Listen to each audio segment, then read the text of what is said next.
So, akala ko mahanda siya. Di ba? Atapang-atapang eh, pero atras-atras. Ano? Asan tapang niya? Kung talagang matapang siya, harapin niya, ipaliwanag niya, huwag siyang paligoy-ligoy o kung ano-ano pang mga dahilan niya, kung ano-ano pang sinasabi niya. Puro lang siya pananakot eh. If it's a persecution, it's some sort of crucifixion against me.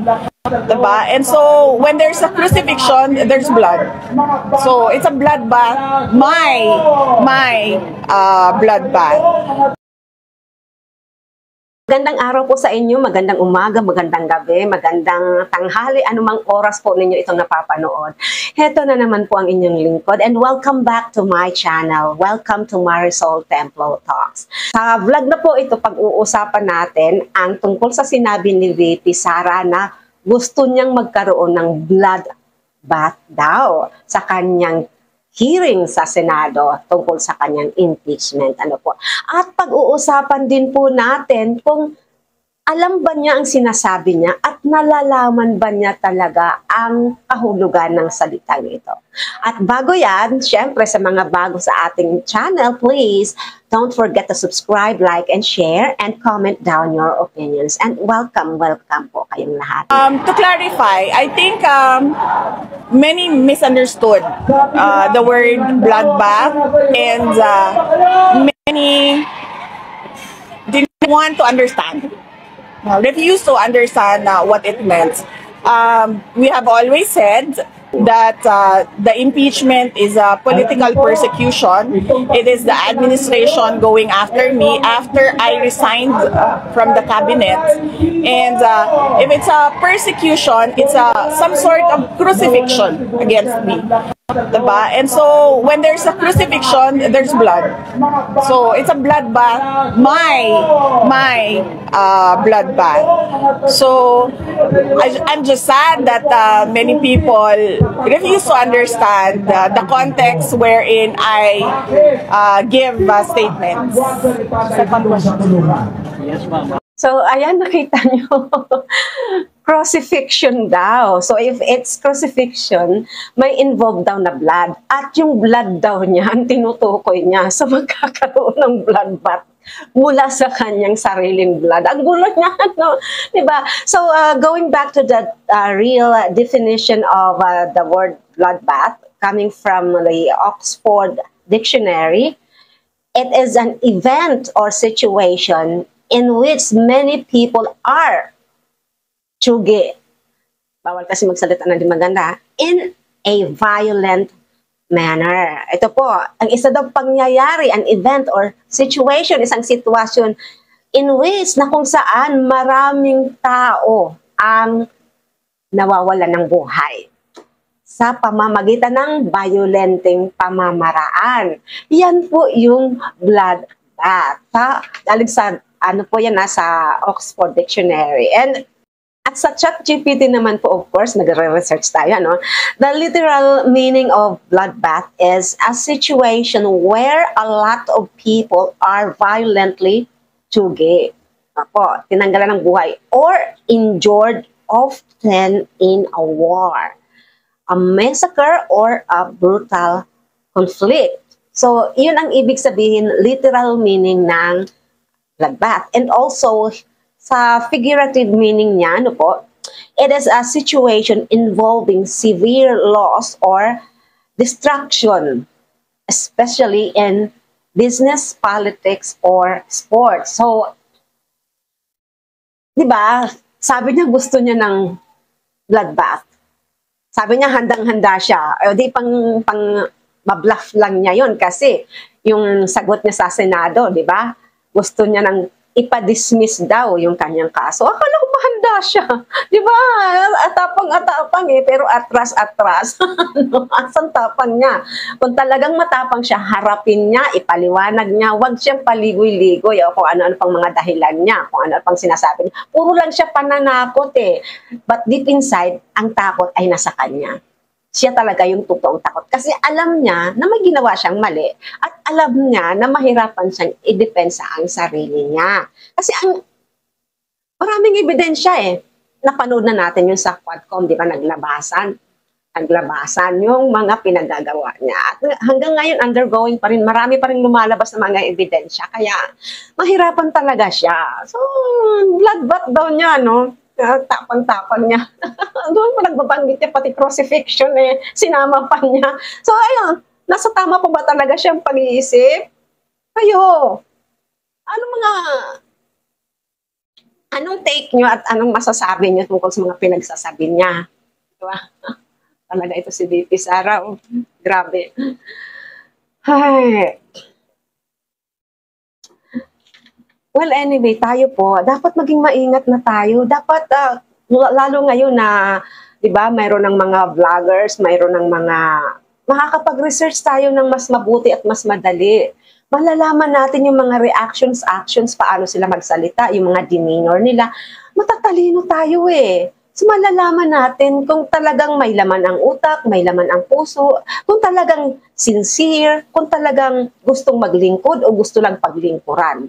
Kung talagang gusto niyang makatulong o gusto lang niyang makapagsamantala. So malalaman natin yung mga iniisip at pag-uugali ng ating mga kandidato. Hindi, ng ating mga politicians. Kasi lahat ngayon open na sa media.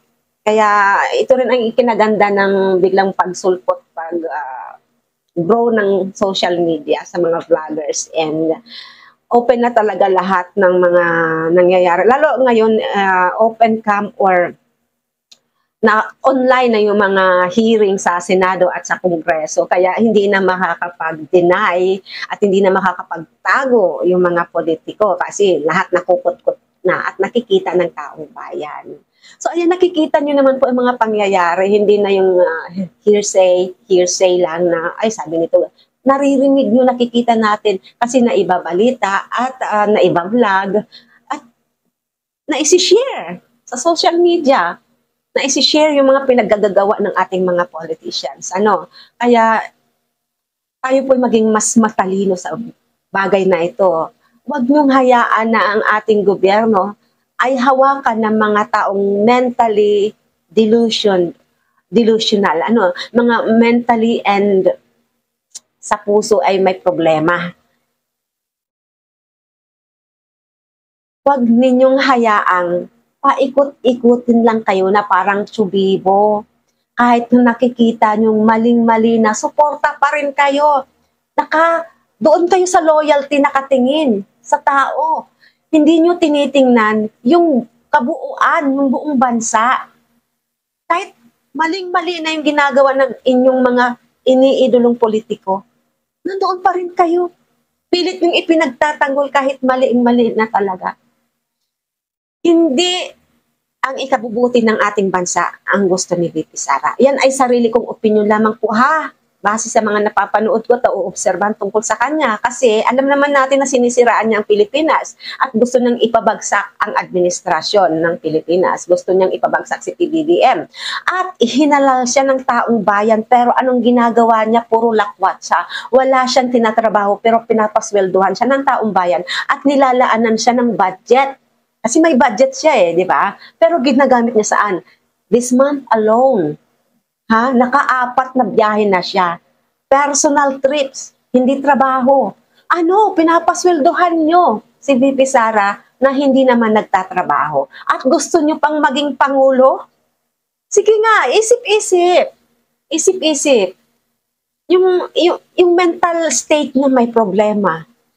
Yung puso niya may problema. Pero nyo, pinapahiya niya ang sarili niyang pamilya.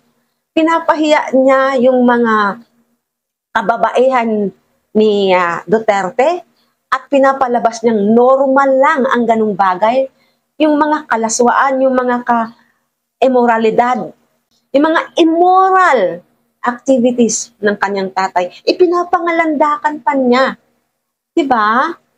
So, well, hindi naman talaga bago yung ganon, pero at hindi yung katanggap-tanggap pero wag na niyang ipangalandakan at gawing normal lang.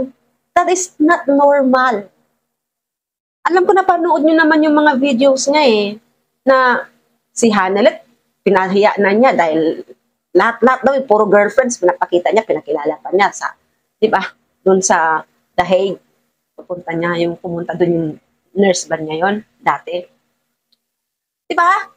Pinagmamalaki pa niya yung mga girlfriend kung sino-sino pang girlfriend ang tinuturo niya at pinagmalaki niyang lahat daw sila girlfriend lang, hindi asawa, walang pinakasalan. Not taking into consideration yung tao na kasama ng tatay niya ngayon na may 2 anak sila, which is si Hanelet, ano ang mararamdaman yun? Di ba pagsampal niya yun kay Hanelet?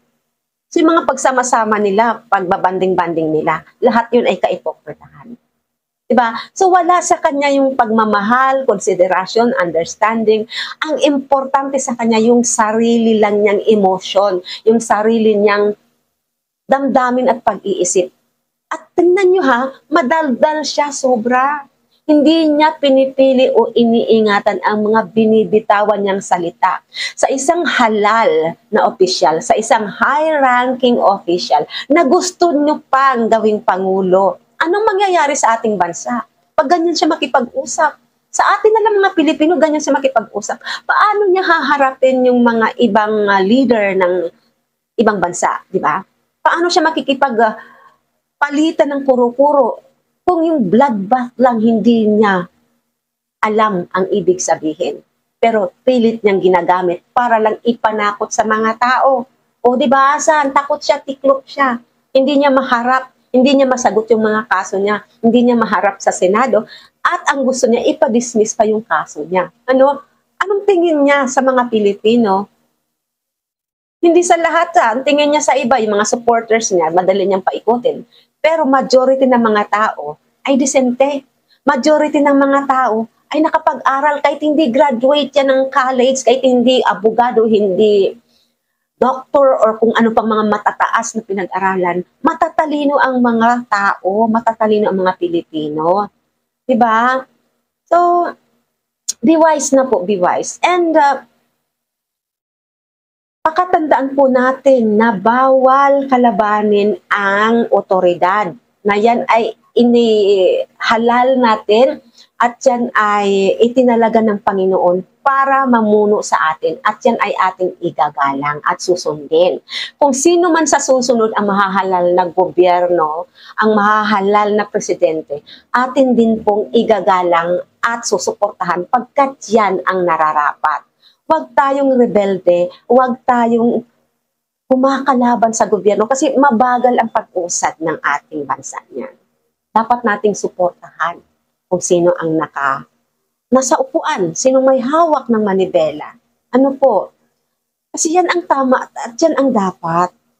Yan ang tama, yan ang dapat. Okay po. So thank you so much for watching. At sa mga hindi pa po nakapag-subscribe, please subscribe, like, and share. And mostly, share po ang video ito para maraming makaalam at maraming makapanood. At malaking tulong po yan sa akin at malaking ipagpapasalamat ko po yan. Believe in yourself, believe in God, and share love. Thank you so much for watching. See you in my next vlog.